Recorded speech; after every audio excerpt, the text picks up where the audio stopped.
Pronto.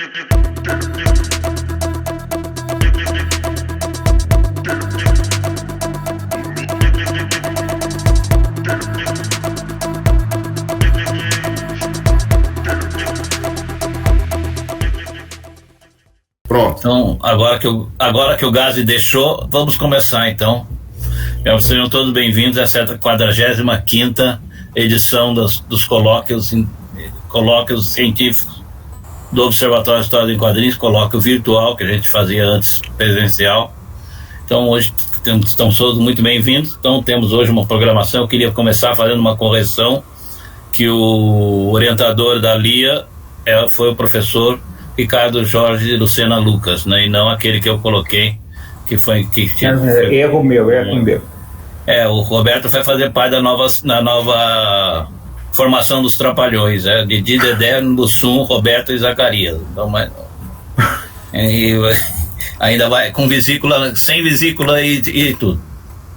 Então, um prazer tê-los todos aqui, encontrá-los novamente. Vamos ver rapidamente para apresentar. Eu queria corrigir uma coisa que eu não... Uma falha minha na última vez, que eu esqueci de subir um livro que eu ganhei, outro Trapalhão, um livro que eu recebi mês passado, eu deveria ter subido e mostrado, que é o livro do Augusto Paim, Pequeno Manual da Reportagem em Quadrinhos. Achei bem interessante, né? Até convidei o Augusto para fazer o lançamento na jornada, não sei se ele vai conseguir. Esse livro foi lançado agora? Foi lançado há uns 2-3 meses atrás. Ele mandou, então acho que vale a pena. É uma área que o Augusto Paim trabalha há muito tempo, fez o doutorado dele na Alemanha exatamente sobre esse tema, e é um dos grandes especialistas na área no Brasil, que certamente tem todas as credenciais para escrever um manual nesse sentido. E um livro que eu recebi 3 dias atrás, por coincidência, eu queria mostrar, que eu recebi aqui uma doação para o Observatório, no doador que está doando uma coleção, um acervo inteiro para o Observatório, que é esse aqui, o Comics, sobre os comics, Comic Art na Rússia, que é feito pelo José Lanis, que é o autor do capítulo que o Lobu vai apresentar hoje. Então, porque essa semana mesmo, recebi como doação para o Observatório. Então, se alguém se interessar algum dia, está à disposição para leitura. Então, é isso. Roberto, tem alguma novidade? Eu tenho. Lembra o mês passado que você apresentou sobre os quadrinhos na Índia? Eu consegui um exemplar do Chacha Chaudhary, aquele que aparece aqui como o maior, o quadrinho da Índia com mais vendagem. Aquele herói que é bem infantil, tá? E ele realmente tem uma grande tiragem, porque ele é feito em 5 línguas. Essa aqui é em inglês, aí tem hindi, tem outras línguas, são 5 línguas que ele é publicado. É a mesma revista, o mesmo conteúdo, só que 5 edições diferentes, uma para cada língua falada na Índia. E eu queria destacar uma coisa que eu li assim, de sentar e ler inteiro, chama Utopia. Esse livro de quadrinhos, ele foi escrito pela historiadora portuguesa Raquel Varela, que é professora da Universidade Nova de Lisboa, e ilustrada por um curitibano chamado Robson Vilalba, que é sociólogo. Esse livro trata da Revolução dos Cravos de Portugal. Aliás, foi lançado dia 25 de abril agora, justamente quando a Revolução dos Cravos completou 50 anos, tá? E o que eu acho interessante é que é um livro de ficção, tem os fatos que aconteceram, mas o protagonista é ficcional, ele chama José. Tem milhões de Josés lá em Portugal. Esse Joaquim é o Manuel, e ia ser mais difícil ainda, né? E então a trajetória dele se confunde com a situação de Portugal. Começa na infância dele nos anos 50 e vai até 75. 75, é verdade. Então a Revolução dos Cravos foi em 74 e a história vai até 75 com esse personagem tal, e contando o que estava acontecendo lá em Portugal da década de 50 até 75. Ele não é didático, ele é um livro ficcional, personagens que se encontram, conversam, nada assim tão acadêmico, didático, mas ele se passa nesse período. É interessante, ele traça, né, a história de Portugal. Obrigado, Roberto. Recente. Legal. Selby, alguma... E é barato.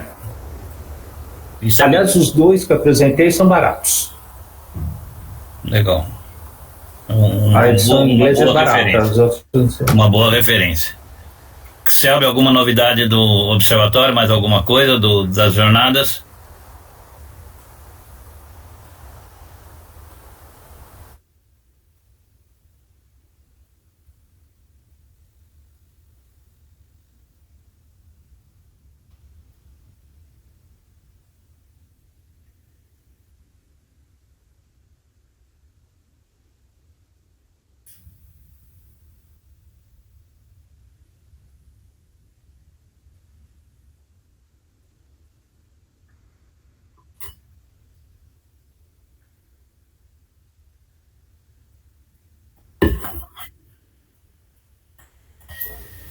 Spoiler da programação, é isso? Eu já dei o spoiler do Joaquim, agora eu vou dar o spoiler do resto aqui. Tem vários aqui. Não, ali. Foi uma conversa informal, assim, entre nós, meio entre amigos. Eu não imaginava que fosse externar aqui, ser gravada e depois disponibilizada na página do YouTube do Observatório. Mas são impressões, na verdade. Eu acho que cada um vai ter o contato com a programação, cada um enxerga a programação naquilo que vai interessar a cada um. Então, assim, sempre assim, vai ter salas com temas sobre super-heróis, mangá tem várias salas, enfim. Mas tem um ponto que me chamou bastante atenção, que, assim, como é que a gente, todos nós, na verdade, fazemos a programação, não sou eu, todos nós fazemos. Mas desde a primeira edição, tinha uma estratégia, vamos dizer assim, de fazer a programação que você selecionava tematicamente, né? Então era muito comum ter uma sala sobre Sandman, vários trabalhos sobre Sandman, uma sala sobre Maus, vários trabalhos sobre Maus, uma sala sobre Persepolis, várias salas sobre Persepolis. E era até uma piada, né? Olha, você ia montando mais ou menos assim. Me chamou a atenção nesta edição, especificamente nesta edição, que, salvo engano meu, teve um trabalho sobre Sandman. Teve um sobre Maus, e eu não me lembro de ter visto nenhum sobre Persepolis ou a Marjane Satrapi, que é a autora. Esse é o primeiro estranhamento, né, da composição da programação. Por outro lado, a gente, me parece que teve mais trabalhos sobre autores nacionais, ou analisando obras específicas, pontuais, ou dando um destaque ou uma evidência para obras que começam a ter um ar meio canônico. Não gosto muito da palavra do canônico, mas começa a ter um ar um pouco canônico. Então, que antes Sandman, a função que Sandman talvez teve nas edições passadas, e Maus teve nas edições passadas, nessa edição, por exemplo, os trabalhos do Marcelo de Salete ocuparam esse espaço. Então, uma das sessões, por exemplo, quase virou uma sessão temática sobre a obra do Marcelo de Salete. Chico, que é outro autor nacional bastante importante, também teve vários trabalhos indicados. Elô D'Angelo, que estava em diferentes eixos temáticos, mas é outra autora também que é bastante presente com trabalhos na programação. Isso chamou atenção. Não sei, a gente costuma brincar que se nós, pesquisadores brasileiros, não estudarmos as obras brasileiras, não vai ser um norte-americano que vai se debruçar sobre qualquer romance gráfico brasileiro. O que não quer dizer que nós não possamos estudar as obras estrangeiras, e, enfim, mas se nós não fizermos esse trabalho, dificilmente um estrangeiro vai fazer. O que a programação dessa edição meio sinalizou é que parece que isso está acontecendo meio naturalmente. As pessoas estão demonstrando interesse de pesquisa pelo conteúdo nacional. Eu estou descrevendo o estado da arte, mas me parece bem interessante esse movimento. É bem interessante mesmo. Muito legal. E bem-vindo. Um movimento muito bem-vindo, inclusive. Falando da Marjane Satapi, no mês que vem vai ser lançado no Brasil mais um livro de quadrinhos dela. Agora não me lembro o nome, mas eu vou pôr aqui no chat. Eu acho que até a metade de junho vai ser lançado. Legal. É sobre as mulheres iranianas e o regime repressivo. O Roberto levantou a mão. Roberto, pode falar. Boa noite. Eu queria dar 2 recados, né? Aliás, 2 informes, né? Um deles é que houve, né, a defesa de qualificação acerca dos estudos de fanzines, em que o Gazi Andraus participou lá na UFPB e todo mundo gostou. Foi uma aula muito rica, né, para nós, de aprendizado e tudo que o professor trouxe, e vai nos ajudar bastante para finalizar o trabalho de conclusão de curso. E claro, né, a gente vai trabalhando no intuito da aluna, né, poder avançar isso de repente para um mestrado lá no programa de artes, né? Então vamos ver se isso é possível, né? Também, se isso acontecer, lá nas artes seria o primeiro trabalho na área de fanzines a ser pesquisado, né? No caso de processo de criação, né, de fanzines autorais. E aí um segundo informe, eu venho pesquisando muito acerca da história das histórias em quadrinhos no Brasil. Eu acho que naturalmente, acho que eu vou um pouco nessa linha que o Paulo Ramos falou agora, né, se nós não pesquisarmos, quem vai, né? E aí eu adquiri esse livro aqui, que é o Grande Livro do Terror, que é de 1978, esse livro aqui, que eu sempre ouvi falar muito dele, mas pelo Júlio Shimamoto também falava muito desse livro, e aí eu não achava em sebo, enfim, uma dificuldade, eu consegui comprar, né? E eu achei muito interessante que ele tem várias entrevistas, vários autores falando sobre o processo de criação. Jaime Cortez fala de processo de criação e tudo mais. E aí, se vocês quiserem, em algum momento eu posso digitalizar e disponibilizar, porque é um livro que praticamente não tem onde achar. Então, se vocês quiserem, e eu acho que tem uma relevância bacana, porque tem Shimamoto, Colin, Sérgio Lima, que eu não conhecia, tem o Negreiros, que na minha cabeça o Negreiros é ilustrador, eu não sabia que ele mexia com quadrinhos, o Rudolf Piper, acho que é assim que se fala. Enfim, tem alguns autores que eu não conhecia, né, e outros, e na verdade eu fui atrás muito, muito por causa do Shimamoto, né. Enfim, se vocês quiserem, aí eu vou disponibilizar um PDF bonitinho desse livro. Legal. Eu não sei se ele está Eu não sei se ele está em como é que fala, em domínio público, né? Se não tiver domínio público, não poderia. Mas daí você se entende com os herdeiros do autor. Não é problema meu. Bem, vamos alguém, se não tiver mais recados, vamos já passar para a nossa programação. Então, o nosso primeiro, o Cadu, por favor, Cadu.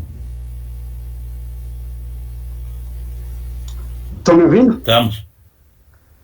Só queria falar rapidinho, não sei se vocês já apresentaram aqui no Núcleo, foi lançado pela editora Heróica, o livro do Quarto Mundo, que fala sobre a trajetória do coletivo que eu participei, né, um coletivo independente, que existiu de 2007 até 2012, e é um coletivo que tinha uma proporção nacional, a gente tinha quadrinistas pelo menos em todas as capitais do Brasil, né, e é uma parte importante da história dos quadrinhos brasileiros. Eu não estou falando isso só porque eu participei, não.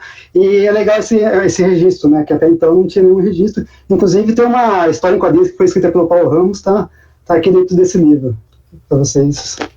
É da editora Heróica. Direito de resposta. Não é que é uma história em quadrinhos. Foi a minha única experiência de reportagem em quadrinhos que eu fiz na vida, e decidi que eu não faço nunca mais isso. Foi desenhada pelo Laudo. Fiz a reportagem, tinha foto, tal, tá aí no meio aí também. Mas assim, não é que eu fiz uma história em quadrinhos, não tenho essa competência não. Foi muito modesto e assim, ok, tá correto o resultado, mas não faço de novo não, é muito difícil. Muito legal, então. Parabéns pelo livro, Cadu. Muito, muito interessante. Se puder, podem fazer o lançamento nas jornadas. Seria interessante isso. Vou conversar com o Manuel, então, para ver se rola. Fica o convite. Legal. Então, vamos para a nossa programação, então. Passa a palavra para Lia, para ela fazer a apresentação. Corrigir, então, o trabalho. Roberto, quer falar um pouco, apresentar a Lia?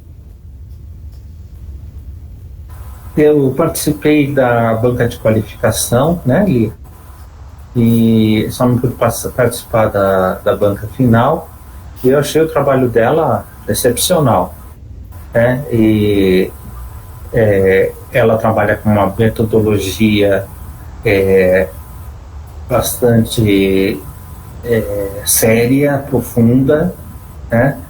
E agora eu acho que ela vai mostrar isso na apresentação. Tá? A palavra está com você, Lia. Obrigada, professor. Eu vou exibir aqui, só um instantinho.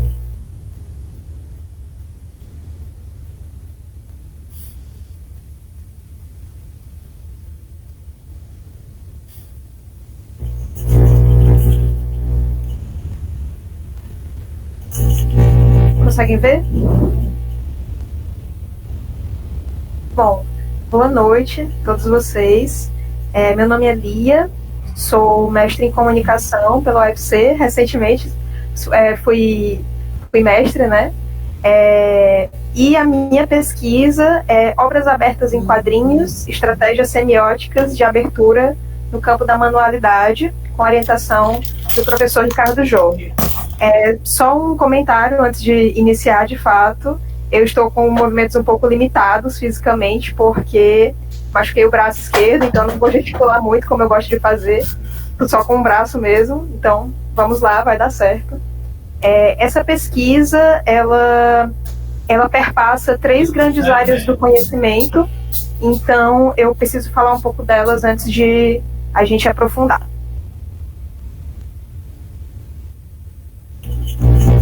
A minha pesquisa se iniciou com essa tríade, que é um encontro, um entremeio, que vem me acompanhando desde a graduação, quando eu fiz uma história em quadrinhos com estrutura semiótica. Eventualmente eu entrei em contato com o conceito de obras abertas, e esses conceitos foram tomando forma para o que eu queria fazer, que era uma pesquisa com um aprofundamento teórico, mas também com resultados práticos. Então é isso que eu vou apresentar a vocês hoje, passando por cada uma dessas áreas. Inicialmente, eu queria falar sobre o meu contexto dos quadrinhos, o que é que eu escolho trabalhar, o meu recorte. E aí eu seleciono, para começar a falar sobre isso, 2 autores, o Moacir Cirri e o Thierry Gonstein, e o que é que eles vão falar que interessa especialmente ao meu trabalho. Eu encaro inicialmente o conceito de lacunas e elipses evidenciadas graficamente, que é uma observação do Moacir Cirri. Então ele encara esse corte gráfico como a principal característica, né, o que de fato especifica a linguagem dos quadrinhos. Então existem imagens agenciadas em sequência e simultâneas, que são tornadas fragmentadas por esse corte. Então ele coloca esse corte como aquilo que vai tornar a elipse, ou aquilo que a gente escolhe mostrar ou não, o mais evidente possível nas histórias e quadrinhos. E aí, essa fala, esse pensamento se conecta com o Thierry Gonstein, que ele se refere à linguagem dos quadrinhos como um mundo fragmentado. Então, nós estamos cientes, né, dessa paisagem simultânea, dessa diagramação da página, Então é impossível eu analisar um quadro sem analisar globalmente a página. Posso até selecionar algum quadro específico para encarar enquadramento, ângulos, enfim, mas esse layout é algo que me interessa, esse aspecto de diagramação da página, principalmente por eu ser do design, eu sou graduada em design, então para mim essa organização dos elementos, o jeito que a gente faz caber as coisas, e o modo como essa organização produz efeitos estéticos me interessa especialmente. Então, nós trabalhamos principalmente com esses dois autores. E nessa fala sobre o mundo fragmentado, o Thierry Grunstein fala sobre uma participação ativa do leitor que é mais valorizada, que por essas lacunas estarem evidentes, é como se os quadrinhos eles tivessem um potencial para colaborar mais com o leitor na formação dessa narrativa. Então eu comecei a pensar como que de fato isso poderia acontecer, como que de fato isso poderia ser usado para encorajar uma participação ativa, no sentido de uma história que não aponta para um sentido único, e sim para múltiplas possibilidades de leitura. E esse interesse, esse desejo, se fez presente na pesquisa sobre obra aberta, do Umberto Eco. Ele fala sobre obras contemporâneas, especialmente, em que ele vê uma extrapolação da abertura que já é característica do estímulo estético. Então, toda obra de arte é dotada de abertura, de multiplicidade de sentidos, mas ele olha especialmente para aquelas que deliberadamente propõem uma abertura para múltiplas interpretações. Então, em vez de pensar uma obra que tem um sentido definido, como, por exemplo, a melancolia do poema do Corvo, né, que o Edgar Allan Poe quer que você sinta melancolia ao ler aquele poema, ao ouvir ele declamado, ele aponta para essas obras, Umberto Eco, que serão finalizadas pelo intérprete no momento em que as fruir esteticamente. Então era isso que me interessava, era esse o meu caminho. Eu queria ver como os quadrinhos se aproveitavam dessa lacuna gráfica, dessa elipse evidenciada na página, para gerar abertura de sentidos. E nessa abertura, eu entendi que havia uma continuidade. Então era necessário inserir pistas na história para encorajar essa atitude do leitor, essa completude por parte dele. E nessa continuidade, eu encarei como um paralelo à semiótica peirciana. Eventualmente, eu descobri que o Peirce e o Eco tinham coisas em comum, né? Na verdade, o Eco ele usava as ideias do Peirce, especialmente no estágio mais avançado da carreira dele. Então, eu vi como estudos complementares, digamos assim. E a semiótica peirciana já é algo que eu venho trabalhando há mais tempo. Então, por que eu enxerguei essa continuidade? Porque, de acordo com o Peirce, um signo vai representar um sentido, um objeto real, que pode ser um conceito, uma ideia, que é o seu significado. O signo, enquanto representação, gera um efeito interpretativo, que é o interpretante, que é sempre um novo signo. Então, a semiótica prevê esse processo de continuidade, esse processo infinito, que nessa imagem, nesse diagrama que vocês estão vendo, ele é representado de uma forma um tanto linear, mas a gente entende como um grande rizoma, uma rede de significações que vão se espraiando para diversas direções. Então eu compreendi, na semiótica peirciana, um fundamento para pensar a obra aberta. Eu senti que havia essa abertura nos estudos do Eco, quando ele fala sobre, por exemplo, o campo de sugestividade, né, que é aquela potência interpretativa presente na obra, e aí eu fiz um paralelo com o interpretante dinâmico, que são aquilo que o signo está apto a propor, né, aquilo que ele tem tendência a propor, e isso se consagra, né, se faz vivo a partir de um canal interpretativo que pode ser uma mente humana ou não. Qualquer coisa tem potencial interpretativo, até uma poça de água que reflete a luz do sol e faz um arco-íris. Considerando tudo isso, todas essas teorias, essa tríade temática, eu cheguei à minha pergunta de pesquisa, que está resumida em: como a materialidade dos quadrinhos, em seus diversos elementos de linguagem, pode ampliar seu próprio campo de interpretações. Então, como eu falei para vocês antes, essa é uma pesquisa teórico-prática. Então, eu tenho um momento de análise, eu tenho um objetivo geral, que é a análise de quadrinhos que são obras abertas, mas eu também canalizo essas análises em um processo criativo autoral meu. Então, eu tinha esses dois momentos, um de analisar e de criar a minha própria obra aberta em quadrinhos. Só que isso se mostrou um objetivo geral bastante amplo, e eu precisava, principalmente com a orientação do Ricardo Jorge, encontrar uma lacuna epistemológica. Então a gente começou a pensar, né, o que é que poderia ser esse meu recorte, o que é que eu poderia contribuir de inovação nesse campo, e eu precisava inicialmente fazer um levantamento bibliográfico dessa tríade temática, né, não somente dos 3 temas juntos, como também de binômios, né? Então eu comecei a pesquisar obra aberta e semiótica, obra aberta e quadrinhos, quadrinhos e semiótica, tentando enxergar algo que se assemelhasse à minha pesquisa e onde que eu poderia entrar, onde que eu poderia me enquadrar.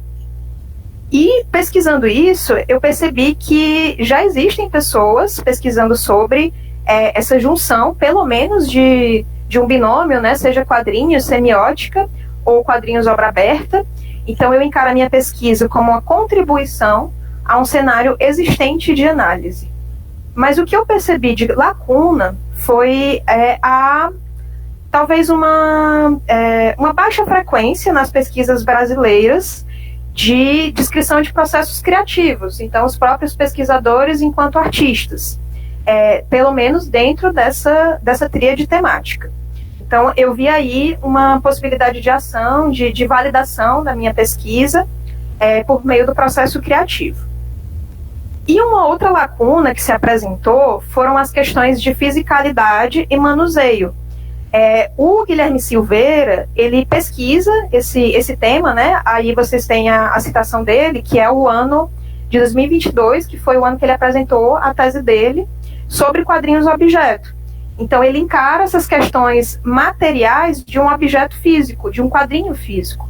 Então, eu percebi que, embora ele tenha utilizado esse termo quadrinho-objeto, a pesquisa dele era uma das poucas que trabalhavam nesse caminho, nessa lacuna. Então, eu tomei para mim, eu tomei uma decisão de não incluir quadrinhos digitais ou quadrinhos clássicos, né, os impressos de livreto ou de brochura comuns, e eu passei a encarar os quadrinhos que se aproveitam da engenharia do papel ou dos pop-ups, de algum modo, dos quadrinhos que trabalham com a abertura no sentido físico da coisa. E eu percebi que o próprio Eco me dava essa possibilidade nos escritos dele. Porque ao ler a obra aberta, o livro, eu percebi que ele falava de tipologias de abertura. Então ele fala sobre obras abertas cujo o processo interpretativo se dá de forma puramente cognitiva. Então a gente pode citar o Finnegan's Wake, do James Joyce, que é um livro cujas palavras são tão ambíguas e a organização delas é tão cheia de sentidos possíveis que é possível atribuir uma grande gama de significados a elas. O autor tem um campo de sugestividade, né, ele aponta para caminhos, mas eles são muitos, eles são quase inesgotáveis. Só que o Finnegan's Wake pode ser lido tanto no e-book quanto num códice, um livro costurado, não faz diferença para o texto dele. Então, eu comecei a pensar nessa outra tipologia de abertura, que é a abertura pelo campo manual. O Eco até fala, é a abertura que se dá pelo o leitor completando a obra com as mãos. Então ele colabora para fazer a obra fisicamente.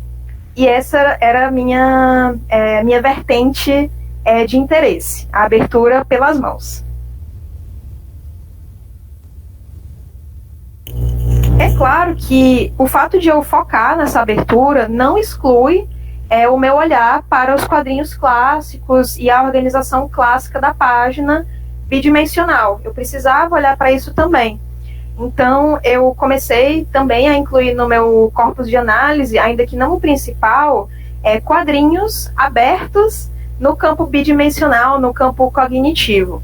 Então, um exemplo que me marcou muito foi o do Winsor McCay, com o palhacinho que vocês estão vendo, que ele corta a borda do quadro, e ele utiliza utiliza o branco da página, ou seja, a própria calha, como uma válvula de escape, né? Ele percebe a situação em que está inserido e ele escapa pela calha.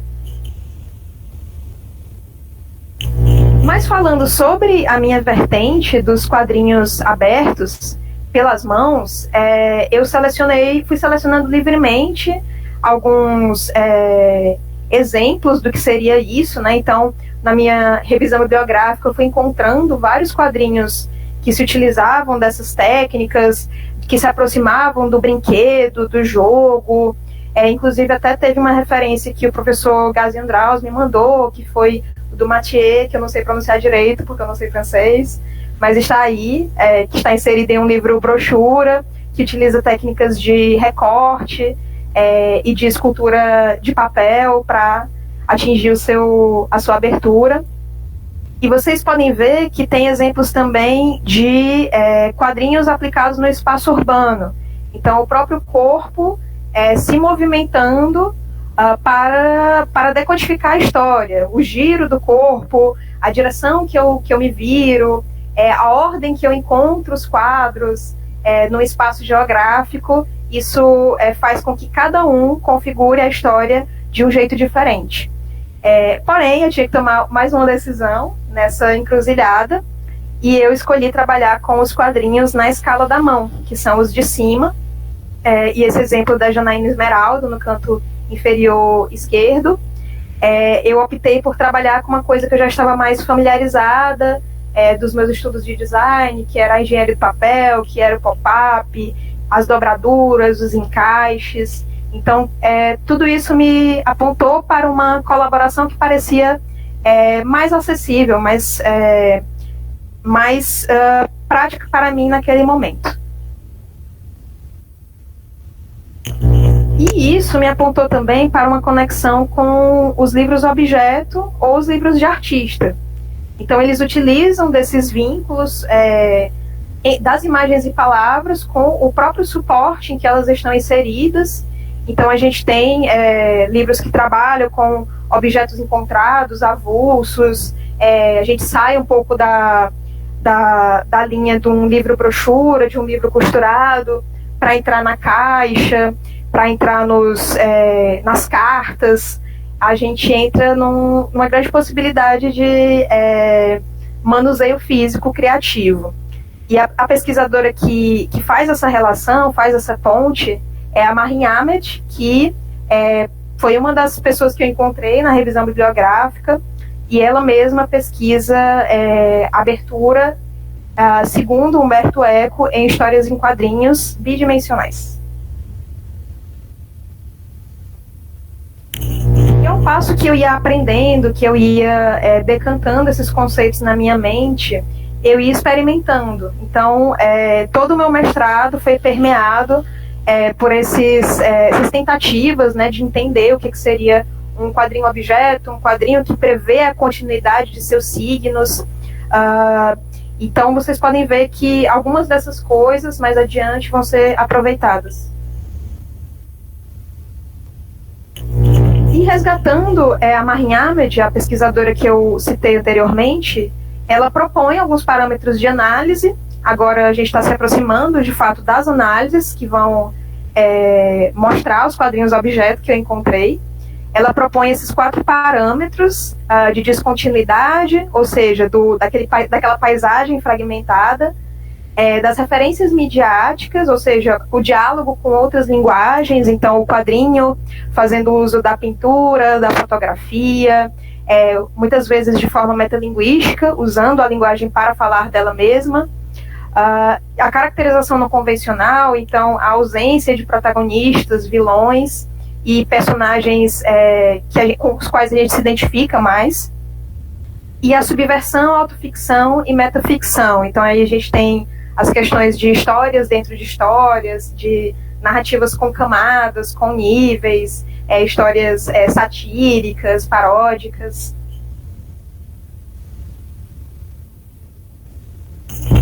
E essa foi a tabela de análise que eu utilizei para resumir os meus achados.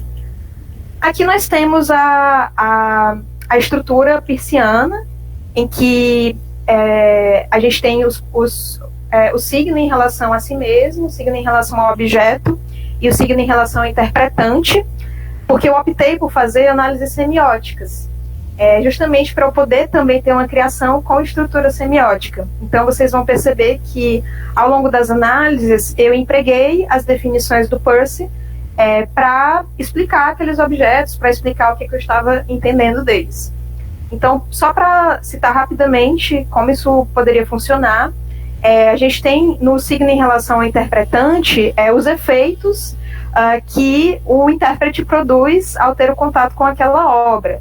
Então, o rema, por exemplo, é uma proposição, né, um signo de possibilidades para o interpretante. Então, é uma figura misteriosa, uma figura na qual várias outras coisas poderiam encaixar, né? Então a gente tem a ideia da silhueta ou de uma parte do corpo, que o resto do corpo não foi revelado ainda, e pode ser várias coisas, a gente não tem noção ainda do que pode ser.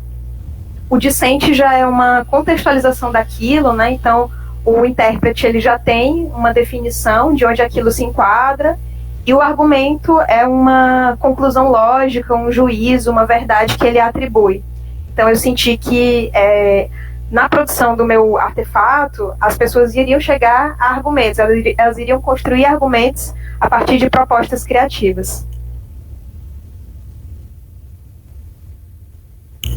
Esse é o meu corpus de análise final, o principal, no qual a gente tem o Le Coco Comics, um origami francês. A gente tem o Smoking Mata, que foi uma indicação do professor Roberto, anos atrás, que eu jamais imaginei que ia chegar no meu corpus de análise, e as coisas foram se encaixando. A gente tem o Smoking Mata, de uma autor brasileira, Cash Fire, o Aqui, do Richard Maguire, que é talvez o mais famoso e o mais clássico de todos esses quadrinhos.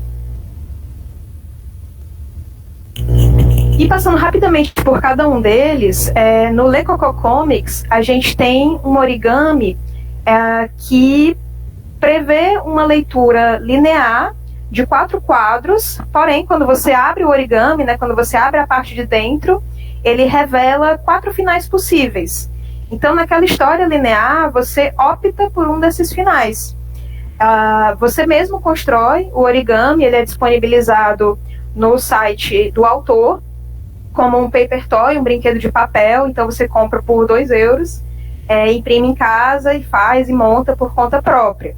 Então isso me interessou bastante, a questão da colaboração levada ao extremo, e vocês podem ver um diagrama de montagem desse objeto. E falando rapidamente sobre o que eu peguei dele, o que mais me interessou foi a inserção dessas instruções, dessa possibilidade de uma colaboração mais acessível ainda com o meu leitor. e também o layout enquanto legisigno. Então, o que seria isso? Seria, para o autor, uma proposta de um modelo de quadrinhos. Um modelo, né, que é inserido por uma regra, né, ele planeja essa estrutura de origami e ele disponibiliza um modelo vazio para você imprimir, criar a sua própria história original, né, além dessa.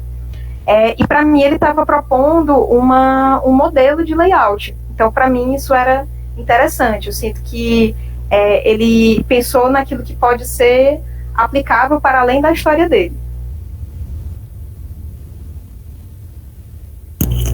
No segundo, Smoking Mata, a gente tem uma caixinha de cigarros com um formato icônico. Então, esse formato ele é sugestivo, ele referencia o protagonista da história, que é um personagem que tem uma ligação com o cigarro. Ele usa um smoking. Então, a própria caixinha, o suporte do quadrinho, é uma referência ao personagem, à história dele. E o que é interessante, mais ainda do que isso, é que as tirinhas que compõem essa história são enroladas em formato de cigarro. Então você vai abrindo, desenrolando, elas não estão na ordem que o autor prevê. Então você vai montando a sua própria ordem, vai tentando descobrir onde que encaixa, mais diferente daquele objeto anterior, que tinha várias possibilidades. Esse tem uma história correta, digamos assim, que o autor disponibiliza no site dele. Mas é possível ler as tirinhas de forma independente, de forma episódica, elas têm um sentido completo em si mesmas. Então, o que me interessou mais desse quadrinho, na parte de análise, foi o formato referencial dele, né, o formato sugestivo. Eu penso que, nesse momento, eu começo a pensar que o meu artefato ele também poderia ter um suporte que, em si, já é uma mensagem.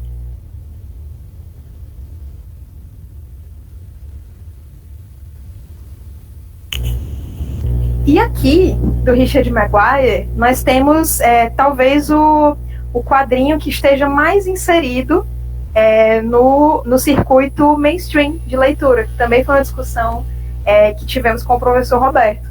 Então, ele é um quadrinho brochura, ele não tem nenhuma dobra, nenhum encaixe, nenhum recorte, nenhum pop-up, mas ele é encarado como um quadrinho objeto por conta de seu formato tridimensional. Então, o Richard Maguire propõe uma sequência de quadros que são páginas duplas, que são sempre inseridas no mesmo espaço. É um espaço fixo em que vários tempos vão conviver. Então, ele usa os recordatórios para determinar quais tempos estão sendo mostrados, né? E por esse canto físico, está diretamente dialogando com a lombada da página, com o encontro da página dupla. Como vocês podem ver, é como se as retas convergissem para esse ponto de fuga. Então, quando você coloca o livro em pé, é como se você estivesse imergindo naquela sala de estar, como se você estivesse abrindo a porta. E o próprio quadrinho, na capa dele, é uma janela. Na lombada a gente tem como se fosse o canto da casa, e atrás a gente tem a chaminé. Então, de fato, é como se a gente adentrasse esse ambiente que se apresenta a nós de forma tridimensional e de forma icônica também.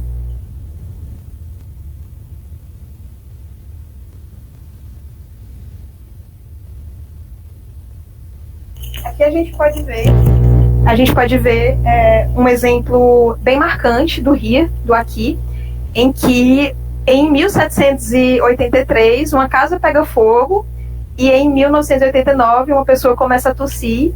Então o autor ele estabelece relações indiciais de causa e efeito a partir da organização da página. Não é uma convivência no mesmo tempo, mas é uma convivência no mesmo espaço gráfico da página.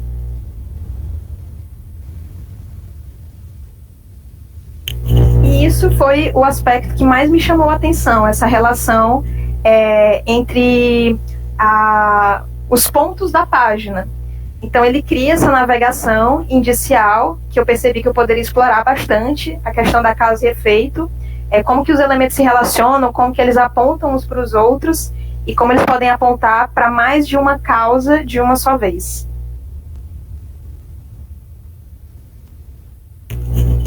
Por fim, a gente chega aos critérios projetuais, né, o resultado dessas análises. Então, a gente tem um layout com natureza combinatória, peças soltas que se encaixam em mais de um lugar. Então, a gente faz uso dessa lei remate com a proposição entre várias possíveis. Nós queremos um suporte com formato referencial icônico, personagens e situações com níveis similares de presença e relevância, leitura multilinear facilitada por índices, que são essas relações causais, e a colaboração artesanal com a pessoa leitora, com a inclusão de instruções de montagem. Aqui nós entramos, já munidos de nossos critérios projetuais, na fase de prototipagem. Então, o que vocês estão vendo é um protótipo intermediário, de baixa fidelidade, em que eu fui desenhando diretamente numa folha de papel Paraná, que é mais durinha. Então, eu fui experimentando o que seria essa circularidade, várias ordens de leitura numa mesma página, e eu acabei chegando nesse formato possível, que eu vou explicar um pouquinho mais em termos narrativos, mas isso é só para vocês verem como se deu a fase de experimentação já com os critérios. Então eu cheguei nesse formato referencial, circular, sem começo nem fim, que me parecia um planeta. Eu utilizei uma base para encaixar as peças e eu recortei com estilete.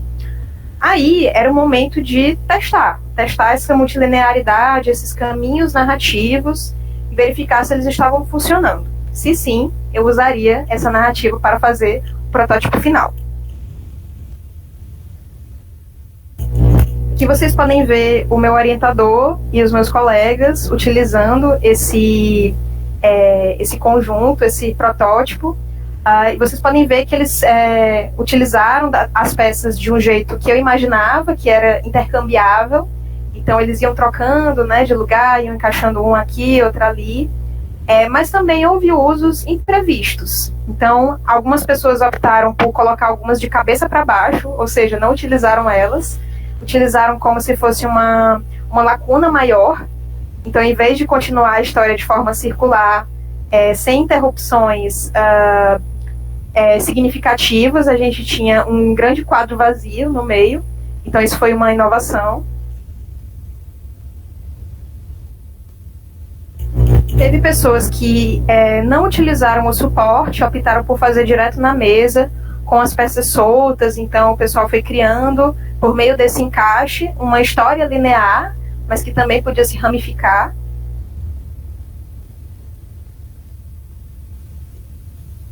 Nós temos aí o nosso produto final, após essas experimentações e considerações. Falando um pouco mais sobre a narrativa, a gente tem essa ideia do planeta aquário, que se dá a partir da visão dos moradores ou daquelas pessoas que estão habitando, aqueles seres que estão habitando o núcleo do planeta, em que sofrem uma intervenção de diferentes invasores, e isso gera algum efeito que pode ser um dos finais possíveis, né? Então a gente tem aí a prancha que eu mandei em PDF para a banca, que eles podiam imprimir, recortar e tornar essas peças soltas. Eu optei por não incluir um suporte dessa vez, porque eu vi que nos meus estudos, nos meus experimentos, as pessoas estavam gostando de usar as peças soltas, isso parecia abrir mais as possibilidades. Então eu optei por manter dessa forma. Então a gente trabalha com as peças soltas e essas instruções que, a princípio, podem ser guardadas ou descartadas, mas é um pensamento que eu preciso desenvolver ainda para que as pessoas não descartem, né? Porque eu não gostaria de gerar lixo. Então, eu gostaria de trabalhar com essa prancha de modo 100% aproveitável. Então, as instruções são: imprima esse modelo em uma folha de papel offset, cole uma folha de mesmo tamanho, papel Paraná, corte as áreas em linha tracejada com um estilete e combine as peças à sua maneira. Aqui a gente tem as peças soltas. E falando sobre cada um desses núcleos, rapidinho, a gente tem o núcleo que eu chamei de agora não vou lembrar o nome específico, agora deu um branco, mas é como se fosse o panorama apresentando os personagens, os protagonistas desse planeta. Então a gente tem a questão do núcleo, né, de personagens que estão ali vivendo sua vida, e eles entram em contato com um elemento exterior, que são esses detonadores, né, em termos narrativos, são coisas que abalam o cotidiano desses seres e que geram alguma resposta. E essas respostas possíveis, elas estão no próximo núcleo, que é a camada exterior do planeta, é a borda do planeta, na qual aquele elemento de água se encontra com o elemento de ar, e a gente tem o clímax, no qual todos esses elementos vão interagir. Então eles não são excludentes, mas existem apontamentos em cada um desses quadros que faz com que a pessoa monte de determinada maneira, né? Então a gente vê, por exemplo, que o escafandrista tem uma interação com um ser de cauda rosa, que pode ser o peixe ou pode ser a sereia, porque eles dois têm essa característica cromática. Então existem várias pistas que são ambíguas, que geram abertura, que cabe à discussão do leitor, cabe ao debate interno dele definir qual que é o caminho da história. Aqui vocês estão vendo o processo de confecção desse artefato. Então a gente tem uma fase de pintura em aquarela, em que eu fiz o desenho completo. Depois a gente tem uma fase de impressão, de digitalização dessa prancha e de tratamento da imagem para poder imprimir e colar no papel Paraná, e o recorte das peças soltas com estilete. Aqui são as previsões de leitura, né, de ordem de leitura. Então a gente tem a possibilidade de começar do meio e ir para as bordas, que era, para mim, o caminho mais lógico, que ainda assim previa múltiplas interpretações. Nós temos o caminho que se apresentou a mim a partir da interação com o grupo focal. Então as pessoas às vezes liam da borda para o centro, mas é importante destacar que existe sempre uma leitura circular, embora essa borda possa ser utilizada como finais possíveis. As partes de dentro, elas são sempre circulares. E a gente tem aquela ordem de leitura que eu comentei com vocês, que são as peças formando caminhos lineares, porém ramificados. Então não existe um limite para quando isso termina. O limite é só a quantidade de peças, né, que pode aumentar em um protótipo futuro, quem sabe. Mas é um modo de leitura que eu não previa e que se apresentou para mim também nas interações com os colegas.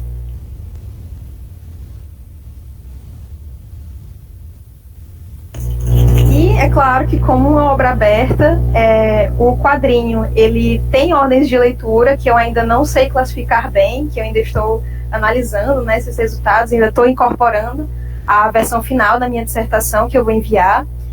Então essa foi uma organização que eu não imaginava que poderia acontecer, e eu ainda estou tentando perceber como representar isso de forma gráfica, de forma diagramática, para incluir nessa lista de leituras possíveis.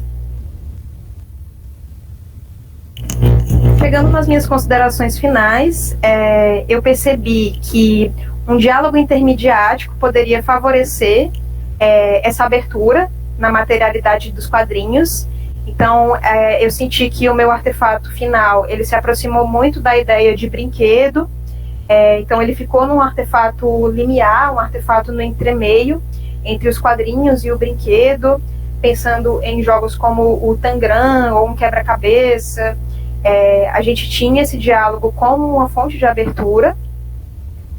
Uma outra conclusão foi que o corte gráfico dos quadrinhos bidimensionais, ele se transforma em um corte do espaço físico. Então, o ato de você posicionar as peças de uma determinada maneira vai determinar a sua elipse, né? Vai determinar o seu corte temporal, às vezes, as pausas na história e as relações entre os elementos. E os pontos de melhoria que eu observei junto ao meu orientador foi a questão da volumetria. Então ainda ficou um objeto muito amplo, muito plano. Eu poderia tornar ele mais tridimensional, poderia explorar um pouco mais, e também poderia usar mais recursos de engenharia do papel. Então acabou que eu usei mais o corte e o encaixe. Eu poderia expandir um pouco mais essa parte. E as questões narrativas, a narrativa ficou simples. Eu optei por trabalhar mais com o suporte em si. Eu escolhi complexificar mais o suporte, e a narrativa ficou simples, mas eu acredito que isso é só um começo. Eu acho que ele pode ser bastante desenvolvido ainda. Obrigada.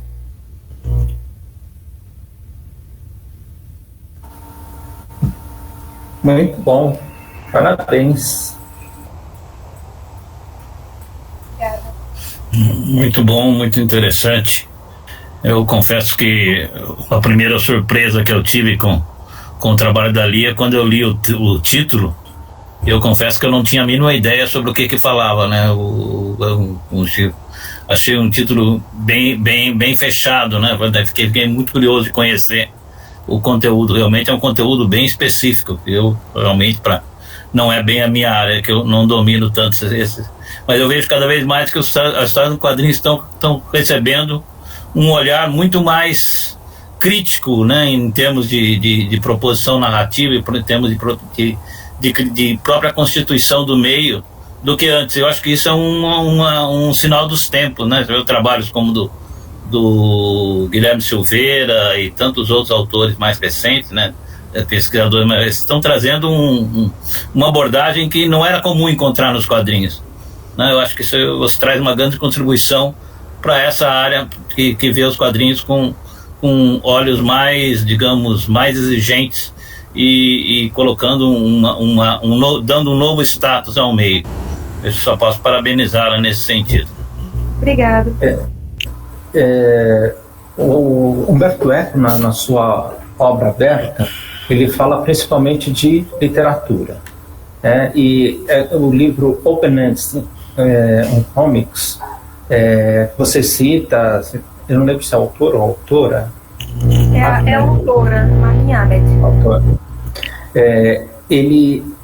A autora, ela pega a teoria da obra aberta do Humberto Eco e utiliza para leitura de quadrinhos, para discutir, para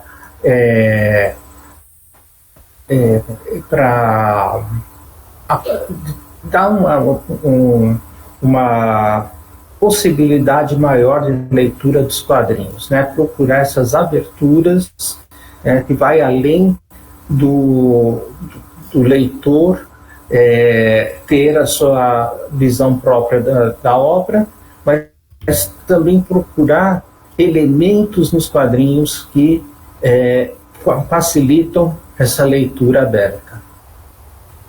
Então é legal ler os dois, Humberto Eco e Open Ends on Comics. Eu acho interessante também, Roberto, que esses trabalhos como o da Lia escapam um pouco daquela visão que a gente tem dos quadrinhos apenas como uma produção narrativa. Eles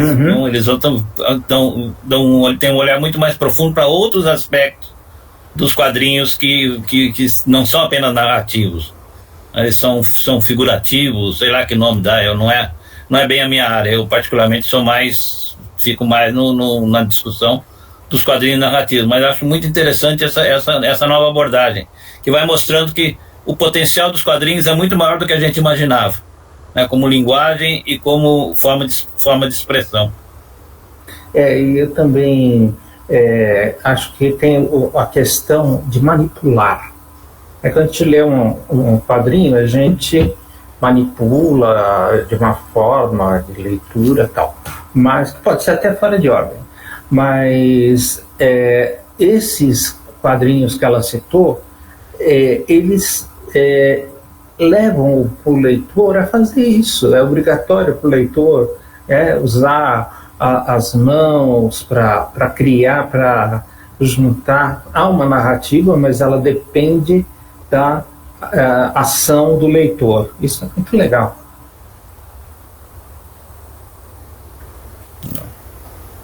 Eu queria perguntar para o Cadu, se vocês me permitem, onde a gente consegue comprar o livro sobre o Quarto Mundo?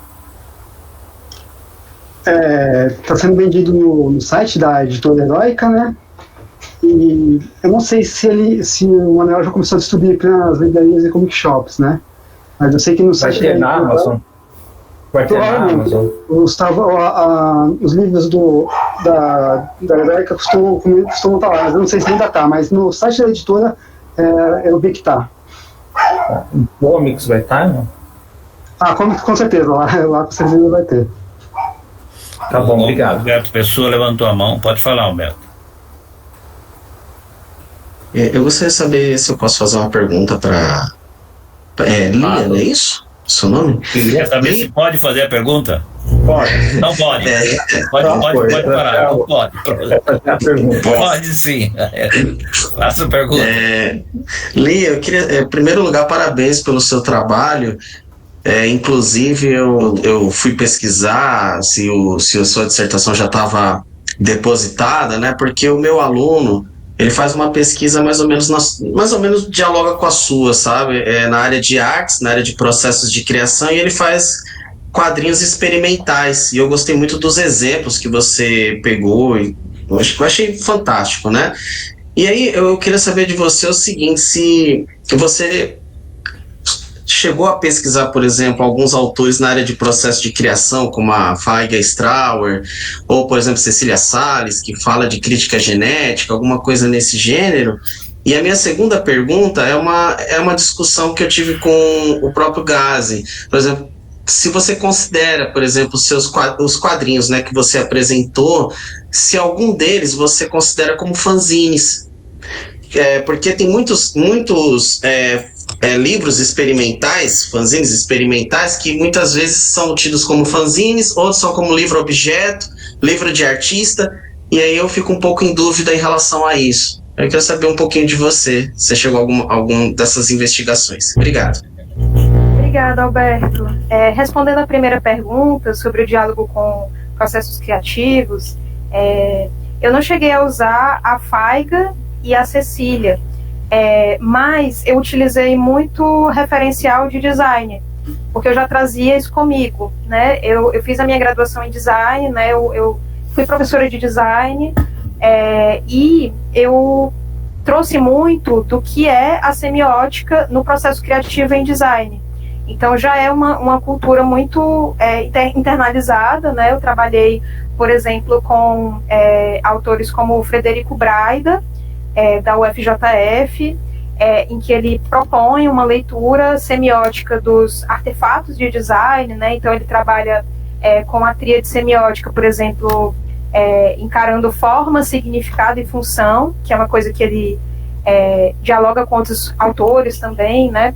Então, forma, a gente tem os aspectos qualitativos, sensoriais, emocionais. Função, a gente tem significado, a gente tem os referenciais culturais, simbólicos, aquilo que o signo aponta para, né, o objeto.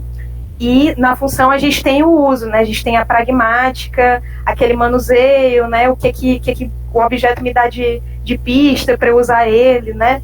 Então esse diálogo da semiótica com o design é a minha principal fonte para processos criativos, né. Realmente são os autores com que eu trabalho, né? Além do Frederico Braida, poderia citar a Vera Lúcia Nojima, né, que é a orientadora dele. Fizeram um livro juntos sobre esse tema, tríades do design. O Dave McKean, ele tem algumas falas sobre o processo criativo, não é um autor assim de teoria, mas eu me inspiro nele, né?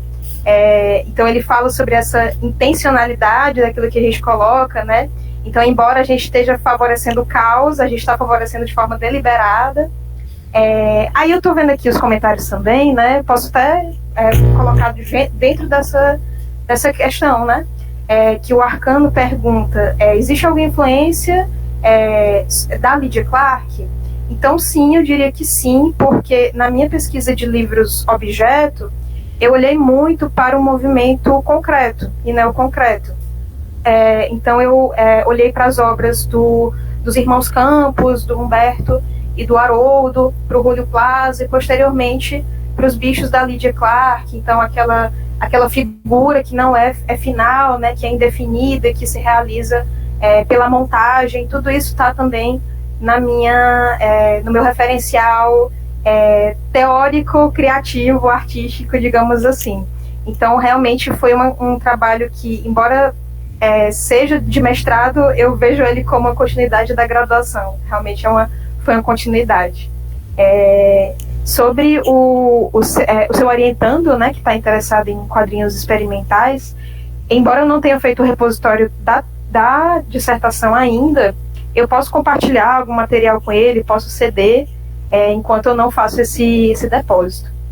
E aí, sobre a segunda pergunta, sobre a questão da zine, né? Uma discussão que eu tive com o professor Roberto, né, foi sobre a diferença entre os quadrinhos underground e os mainstream. Então a gente começou a se perguntar na minha banca de qualificação se o meu recorte, o meu corpus de análise, qual dos dois era, né? O que é que eu queria estudar. E aí eu percebi que os quadrinhos underground, eles se apresentavam muitas vezes como zines. Se não, quase que sempre, né? Antes de ele entrar no circuito de distribuição mais massiva, ele se apresentava como zine. Então, o Smoking Mata, a caixinha de cigarros, ela com certeza é uma zine, é um quadrinho zine. Mas como eu estou nesse espaço entre, né, pesquisando esses entremeios, eu também encaro ele como um quadrinho objeto.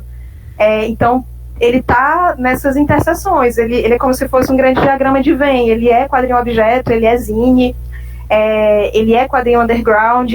Então, a definição de zine aparece na dissertação como uma coisa a ser olhada. Eu tomo a decisão, né, de trabalhar no meu processo criativo com quadrinhos de tiragem menor, né, são quadrinhos que eles têm dificuldade de entrar no circuito massivo, então eu encaro eles com uma característica de zine, né, aquilo que eu produzi, e os quadrinhos que eu analisei, exceto o Here, o Aqui, ele é o ponto fora da curva que eu escolhi manter para ter essa dicotomia, né, para ter essa comparação entre um quadrinho aberto, que é uma zine, e um quadrinho aberto, que é um quadrinho mainstream. Então acho que é isso, em suma.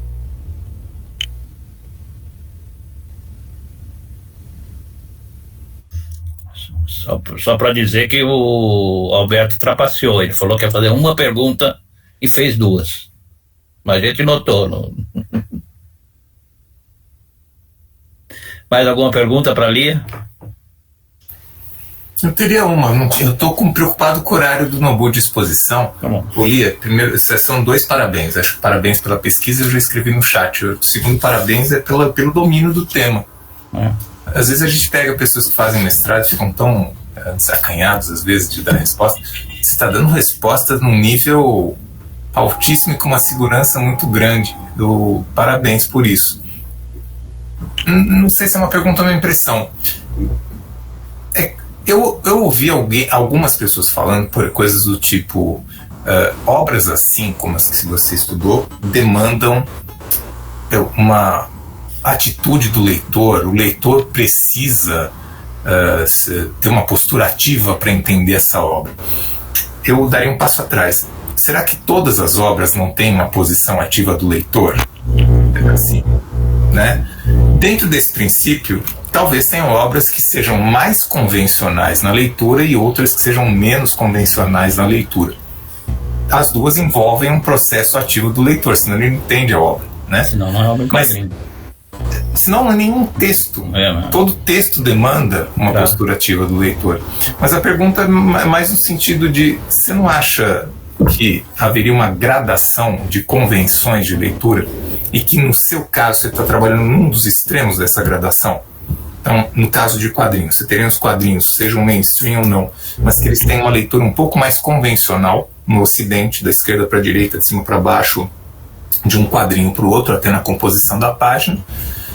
E aí você vai ter alguma situação um pouco mediana, sei lá, me ocorre agora a história italiana de Valentina, por exemplo, que as obras do Guys and Draws, por exemplo, a composição da página, aquela uma página, né, o design da página é bem difícil de se observar, aquele design da página, qual o caminho de leitura, porque vai fugindo um pouco do convencional, até chegar numa situação extremada, em que você tem uma fuga quase completa do convencional, a ponto de você construir o caminho narrativo. O Building Stories, por exemplo, e o Smoking Mata, do Cash Fry, eu acho que é um bom exemplo disso também. Você vai construindo um caminho narrativo. Se eu peguei um cigarrinho X e depois peguei outro cigarrinho Y e fui desenrolando, e outra pessoa faz o caminho contrário, vai ter um caminho de costura narrativa diferente. Se você pensou nessa questão de gradação de processos de papel ativo do leitor, o leitor está em todo o processo. Não sei se ficou claro a pergunta, mas a ideia é um pouco essa. Obrigada, professor Paulo, pelo comentário, pela pergunta. Na verdade, eu até agradeço sim, por esse comentário, porque também já me deram um puxão de orelha por eu ter falado dessa coisa da postura ativa uma vez, e às vezes eu escorrego um pouco. Eu concordo quando você diz que todo processo interpretativo envolve a atividade do leitor, senão a teoria semiótica estaria totalmente furada. Então, na verdade, eu encaro mais essas obras abertas, ou que exploram essas lacunas, como facilitadoras. Acho que é uma palavra que talvez seja melhor empregar, né, do que essa obra tem participação ativa do leitor. Na verdade, ela se esforça para facilitar essa participação, para ampliar. Acho que seria uma colocação melhor, talvez. Sobre essa questão da gradação, eu não sei se eu usaria na minha pesquisa especificamente, porque por causa das tipologias do Umberto Eco. Então, quando ele fala de abertura cognitiva, ela é uma abertura que tem tanto potencial em termos de participação deliberada, quanto uma participação manual, pelo menos na fala dele. Porque a gente tem, por exemplo, textos que independem do suporte em que estão, quadrinhos que independem do suporte, e ainda assim eles geram uma continuidade inesgotável. Pelo menos que a gente não consegue ver o horizonte, né? Então eu acredito que, eu não sei, é uma coisa a se pensar, porque a gradação implicaria, talvez nesse caso, que a abertura está mais presente na interação manual, mas na verdade eu acho que é só uma abordagem diferente. Eu acho que a questão das páginas, da configuração de uma Valentina, por exemplo, ela tem capacidade de gerar efeitos estéticos reverberantes, tanto quanto um quadrinho que você monta as peças manualmente. Então, eu encaro eles com o mesmo potencial para abertura, só que com tipologias diferentes. Aí, não sei se faz sentido a minha resposta. Se você ficou 2 anos e meio estudando o assunto, defendeu, passou por uma banca, está dizendo que é isso, tem que fazer todo sentido sua leitura. Você é que é especialista no tema. Eu só tenho que concordar. Vamos passar para o Lubu? Não. Lubu? Obrigado, Lia. Parabéns pelo Lia, trabalho. Bom trabalho, excelente. Lubu?